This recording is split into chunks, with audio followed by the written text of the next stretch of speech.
everyone, it's Laurie from Cook Scrap Craft, and today I have another process video for you. This one is inspired by a sketch from I think it's the spring-summer issue of Scrapbook Cards Today magazine, and when I saw it, I really liked the design. And I figured it might go well with these 3 photos that I had and all of these Vicki Boutin color story scraps, including some tags. So I briefly showed you the sketch just a couple seconds ago, but basically there are 6 elements on the page. So there are like 3 rectangles going across the top and then 3 on the bottom. And I had originally thought like I could do something like that, but my photos, I printed them out 4x6, and because there's this giant teddy bear, and in some of the photos you can see there my daughter standing next to it instead of sitting, so I couldn't cut the photos down small enough to do a 3x3 type of deal. So I decided I was still going to kind of take the idea from that page map sketch, but do just three big elements on the page and do some sort of like triangle with them. So you know, this isn't a scrap lift that is exactly the same. Obviously it's not, because it doesn't look anything like the original sketch. But I was at least inspired by it, and so this is how I am interpreting it to go with the products and the photos that I have. So the background is Vicki Boutin's Foundations paper. And I am going to do some mixed media on it, but first I wanted to see kind of where everything was going to go so that I would know where to put the mixed media.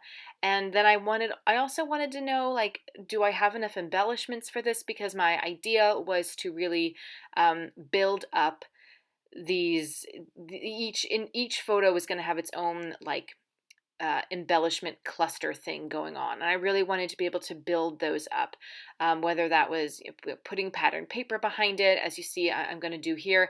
I have those 2 4x6 Project Life type cards. I really liked the sentiments on them, but I wasn't going to be able to use them for anything, at least not for any of the photos that I have right now.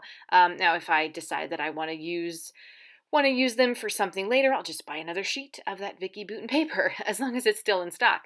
But here I'm just trying to figure out, see, like I've got some papers behind that photo at the bottom left.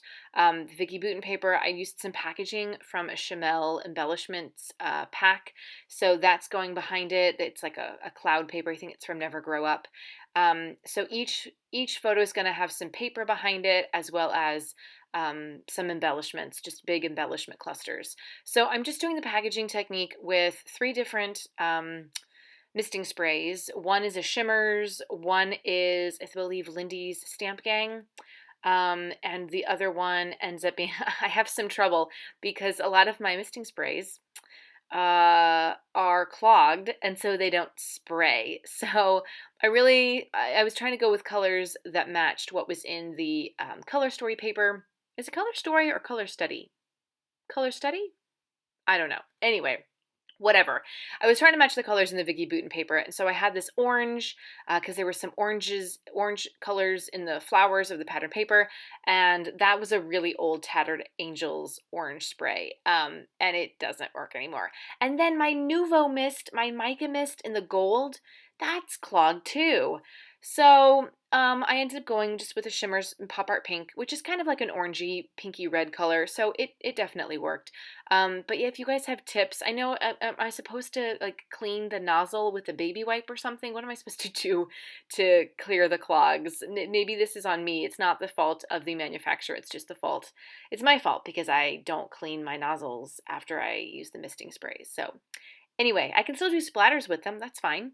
So what I'm doing now is I'm just kind of putting together these paper embellishment clusters, because I wanted my mixed media to have some time to dry. I do have a heat blaster thingy, but I sometimes just like to let it kind of go on its own for a little bit.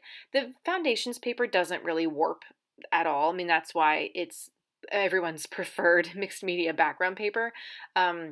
but I still did, I did zap it just a little bit with the heat blaster thingy that I have, just to be on the safe side before I started adhering everything. But I did give it like a good maybe 10 or 15 minutes to dry on its own, and it did pretty well. I mean, I didn't saturate the paper, but it did pretty well drying in that amount of time on its own. So I'm just trying to kind of put things together so that all I have to do when the mixed media background is dry is put everything on the page. So I'm just going through the embellishments that I had pulled. You see I added a pattern paper strip going behind the photo, just trying to add, as I said before, just trying to build up the clusters, the things that are going on around the photo, just trying to, build them up, create some visual interest, make each one a little unique. So this one has a pink fresh ephemera piece on it that says always be curious. And then the stickers are from Studio Tech Direct. And then this one also has some of the Vicki Boutin pattern paper and the tag going on behind it. And then that big 3D embellishment is pink paisley. I don't know what the collection is, but it was like the perfect purple to go on top of that rainbow colored tag. So yeah, that's kind of it. And these photos, you see, I'm going to use a number 5 sticker, and that's because these photos were taken shortly after my daughter turned 5. When she was a baby, we had this, you can see in the photo, this big giant stuffed panda. And so every month we take a photo of her in front of the panda to show how much she was growing. And I don't do it monthly anymore. By the time she turned, I guess by the time she turned 1, I stopped doing it monthly just because it didn't make much sense. And she's such a squirrely kid. She just doesn't stand still. So I just do it yearly now. It's kind of it's just a fun tradition. And obviously she's much bigger than the panda now, but it is a fun tradition, and it'll be fun to see how long she lets me continue doing it. Will we still be taking a panda photo when she's 15?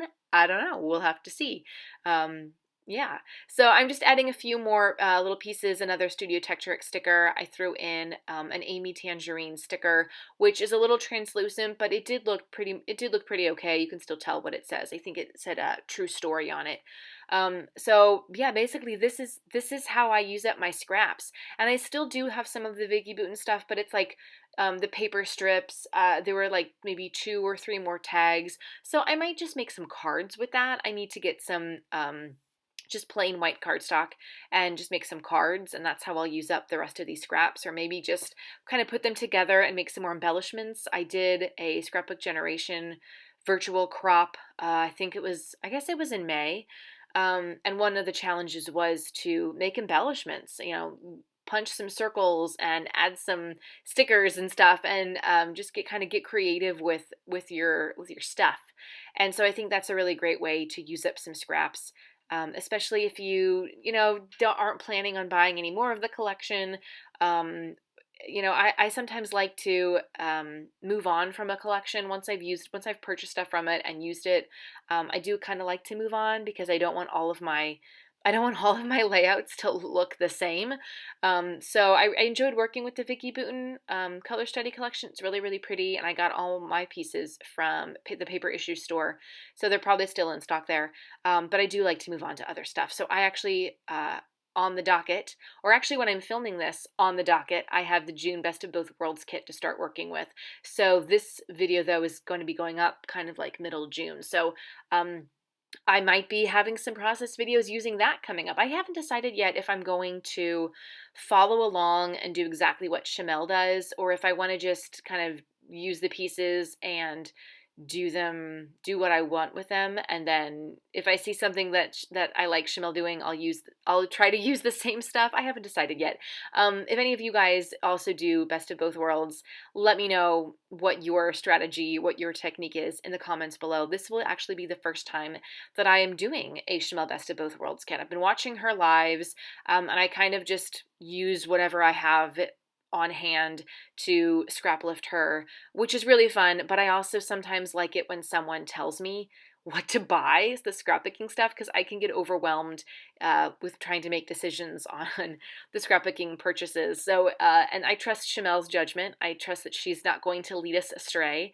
So I do have that kit on the docket. And if you click subscribe below, you will not miss out on process videos where I scrap lift Chamel and use the pieces from that kit. So basically, this is almost done because you can see that the mixed media has dried. I basically just stuck my, like, the three different clusters, I just stuck them down on the page. So you can see the mixed media coming up behind it. There are different colors for each section, which I like. So it sort of like separates each one, and you know each one is like its own thing.